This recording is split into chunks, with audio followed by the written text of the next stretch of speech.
छत्तीसगढ़ में विधानसभा चुनाव का माहौल बना हुआ है। इस बीच बड़े नेताओं का दौरा भी जारी है। केंद्रीय मंत्री मीनाक्षी लेखी भी गरियाबंद दौरे के बीच धमतरी पहुंची और यहां के प्रसिद्ध बड़े का नाश्ता किया। मीनाक्षी लेखी ने बातचीत करते हुए चुनाव सियासत और ईडी पर खुलकर बात की। तो मेरे दौरे का तो जो विषय है वो गरियाबंद जाना है। चुनाव की दृष्टि से वहाँ पे आज हमारे कैंडिडेट हैं, उनका नॉमिनेशन है। और जब इतनी दूर आए हैं तो हमें लगा भूतेश्वर महाराज का दर्शन भी कर लेंगे, तो असली मकसद तो उधर है। लेकिन धमतरी में आई क्योंकि मुझे पता चला कि आपका जो दाल वड़ा है वो बहुत फेमस है। तो आराधना का जलेबी और दाल वड़ा, तो हम कहे कि दाल वड़ा और वो मिर्ची की चटनी, तो आनंद कहाँ का नाश्ता आज यही करेंगे, तो बहुत आनंद आया। राजनीति की जलेबी कैसी है, गोल है सीधी है? देखिए, जिंदगी में जब पृथ्वी गोल है तो बाकी सब भी गोल ही है। लेकिन हम सीधे साधे साधारण लोग हैं, तो साधारण चीज़ों में आनंद आता है। और चाहे वो दाल का वड़ा हो या एक टुकड़ा जलेबी का हो, चाय का कप हो, तो बस वो आनंद है। मीनाक्षी, छत्तीसगढ़ में अब चुनाव नज़दीक आते जा रहे हैं, तो मुद्दों से ज़्यादा अब अन्य चीज़ों की चर्चा हो रही है। ईडी पर राजनीति हो रही है, आरोप चेहरों पे बात हो रही है, मुद्दे पीछे होते जा रहे हैं। देखिए, मैं एक बहुत आपके माध्यम से पूरी प्रदेश की जनता को एक बात कहना चाहती हूँ।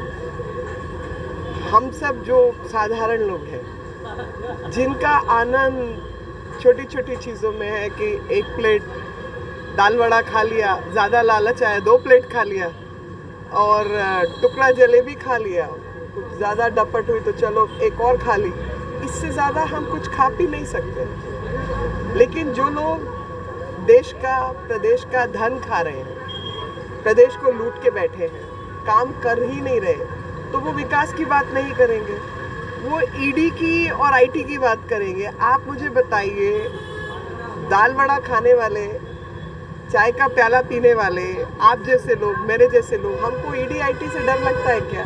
कोई डर नहीं लगता, क्योंकि हम जानते हैं कि भाई कुछ है ही नहीं। ईडी आईटी क्या ही करेगा? ज़्यादा तलाशी लेगा तो बोलेगा चलो 2 प्लेट बड़े मेरी तरफ से भी खा लो, तो क्योंकि उसके अलावा कुछ और जिंदगी का आनंद नहीं है। ईडी आईटी का डर उस व्यक्ति को है जिसने सबके साथ धोखा किया। आम जन को क्या ही फर्क पड़ता है? वो तो कहता है कि ईडी आईटी रहे, पुलिस वाला रहे, क्योंकि अगर कोई चोरी चकारी होती है तो हम कहाँ जाते हैं? थाने जाते हैं ना, कि भाई पुलिस वाले हमारा सामान वापस दिलवाओ, पकड़ के लाओ चोर को। देश प्रदेश का अगर धन चोरी हुआ तो ईडी आईटी काम नहीं करेगा तो कौन ही काम करेगा? आप बताइए। डर चोरों को ही लगेगा।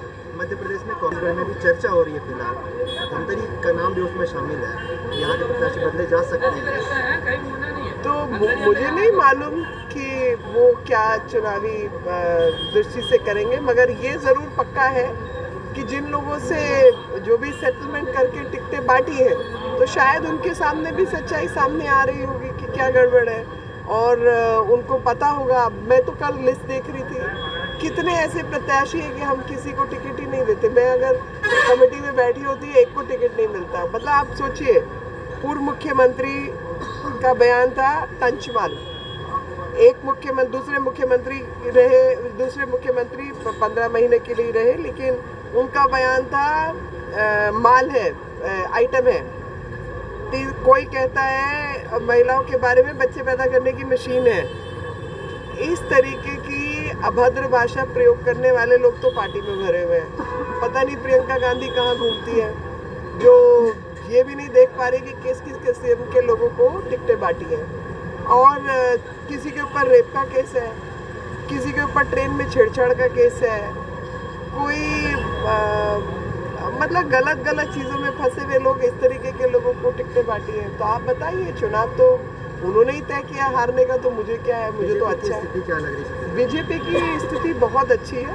पिछली बार थोड़ा लोगों ने एक बदलने का प्रयास किया था, तो प्रयास करके उनको लगा कि भाई विफलता हाथ लगी, जो विकास के काम हुए थे वो पीछे हो गए, जो विरासत को बचाने के काम थे वो पीछे हो गए। लोगों को समझ आ गया कि ये एक्सपेरिमेंट, ये जो हमने किया था वो सही उसके आयाम नहीं निकले, तो वापस अपने रास्ते चलो, जिससे जो टेस्टेड रास्ता है, जिसका प्रयोग कोई नया प्रयोग करने का कारण है। सरकार आएगी, मुख्यमंत्री कौन है? वो वो पार्टी तय करती है जी हमारे यहाँ। वो तो हमारे किसी को अधिकार नहीं है, पार्टी और विधायक दल बैठ के वो तय करता है, विधायक दल तय करेगा।